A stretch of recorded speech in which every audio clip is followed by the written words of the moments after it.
सर्वेभ्यो नमो नमः। आज फिर जयपाल शास्त्री संस्कृत चैनल में आप सभी विद्वानों का हार्दिक अभिनंदन है। अचटेट के पाठ्यक्रम में जितने भी अलंकार निश्चित किए हुए हैं उन सभी की वीडियो बनाकर हमने अपने YouTube चैनल पर डाल दी हैं। आप केवल इन्हीं अलंकारों का अभ्यास करें, अन्य जो इनके अतिरिक्त अलंकार हैं उन आप अभी ना पढ़ें, जिससे कि आपका समय व्यर्थ न जाए। और हमारे द्वारा जितने भी वीडियो के माध्यम से पढ़ाए गए अलंकार हैं आप उन सब का अच्छे से अभ्यास करें। और मैं पूर्ण आशा करता हूं कि आप अचटेट में निश्चित रूप से सफल होंगे। इन्हीं शब्दों के साथ आप सभी का एक बार फिर बहुत बहुत धन्यवाद। ससंदेहालंकार लक्षणम, जो संदेह अलंकार है उसका लक्षण है ये। ससंदेहस्तु भेदोक्तौ तद अनुक्तौ च संशयः। अर्थः जहाँ उपमेय का उपमान के साथ संशयात्मक ज्ञान होता है वहाँ ससंदेह अलंकार होता है। मम्मट ने इसके दो भेद माने हैं।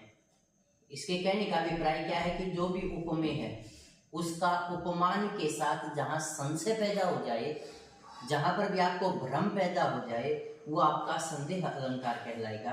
उदाहरण, इंदु किम क्व कलंकः। क्या इंदु किम क्व कलंकः, सरसीजमेतत् किम अम्बुपुत्र गतम, ललित सविलास वचनैर मुखमीति हरिणाक्षी निश्चितम परतः। कहते हैं कि इंदु किम, क्या ये चंद्रमा है, क्व कलंकः, तो फिर इसका वो जो चिन्ह है, कलंक है, वो कहाँ गया। सरसीज में तत्किम अम्बुपुत्र गतम, क्या ये कमल है, तो फिर इसका पानी कहाँ चला गया।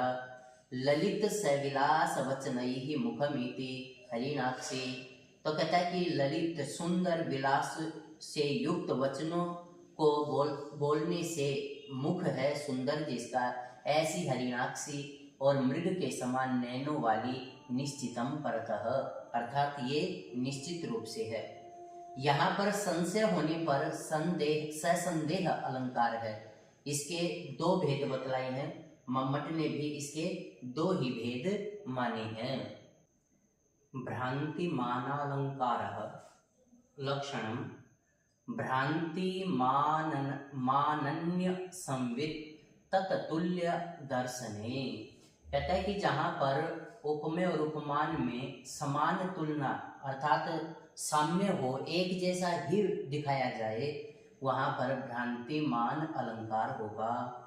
जहाँ तुल्य पदार्थ का दर्शन होने पर अन्य की प्रतीति होती है वहाँ भ्रांतिमान अलंकार होता है।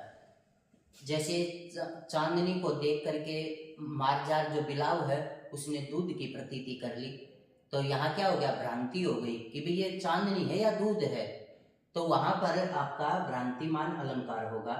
उदाहरण, कपाले मार्जारः पय इति करान लेढी शशिनः, तरुच्छिद्र प्रोतान विस्मिति करी संकलयति, रतान्ते तल्पस्थान हरति वनिताप्य अंशुकमिति, प्रभा मत्तश्चंद्रो जगद इदम महो विप्लवयति। कहता है कि कपाल जो कंकाल है, खोपड़ा है, उसके अंदर बिलाव दूध का भ्रम करके जो चंद्रमा की किरणें हैं उनको ले भी चाट रहा है। जो कपाल है, एक प्रकार का कोई बर्तन लगाओ तो उसके अंदर उसको जब चंद्रमा की किरणें पड़ी हुई तो उसे ऐसा लगा कि ये दूध से भरा हुआ है और वो उन किरणों को ही चाटने लग गया। तरु छिद्र प्रोतान, और वृक्ष के छिद्र से निकली हुई जो चंद्रमा की किरणें हैं उनको हाथी ने कमल की डंडियां समझ ली। अर्थात जो जैसे वृक्ष है और उसके अंदर छिद्र है और छिद्र से चंद्रमा की जो किरणें बाहर निकल रही हैं तो वो एक आकार लेकर बाहर निकली हुई हैं, तो हाथियों ने सोचा कि ये कमल की डंडियां हैं। रतान्ते तल्पस्थान हरति वनिताप्य अंशुकमिति, और रति करने के पश्चात तल्प पर, गते पर जो झरोखा है उससे आने वाली जो इसकी चंद्रमा की किरणें हैं उनको उसने अपने वस्त्र समझ लिया और सोचा कि ये वस्त्र हैं और वो वस्त्र उठाने लग गई, बल्कि वो क्या थी, चंद्रमा की किरणें थी। और उसने क्या सोचा कि ये तुम्हारे वस्त्र हैं। प्रभा मत्तश्चंद्रो जगद इदम अहो विपल्वयति, और प्रभा से, चांदनी से मदमस्त ये चंद्रमा इस जगत को आह्लादित कर रहा है, प्रसन्नचित कर रहा है, चांदनी से आह्लादित कर रहा है। यहाँ पर कपाल में दूध का भ्रम होने पर भ्रांतिमान अलंकार है, तो ये आपका भ्रांतिमान अलंकार। समासोक्ति अलंकार लक्षणम प्रोक्तिर्भेदकैः श्लिष्टैः समासोक्ति। काफी बार परीक्षाओं में ये इतनी ही लाइन देकर उसने छोड़ दिया कि प्रोक्तिर्भेदकैः श्लिष्टैः कौन सा अलंकार होगा, तो वो आपका समासोक्ति अलंकार होगा।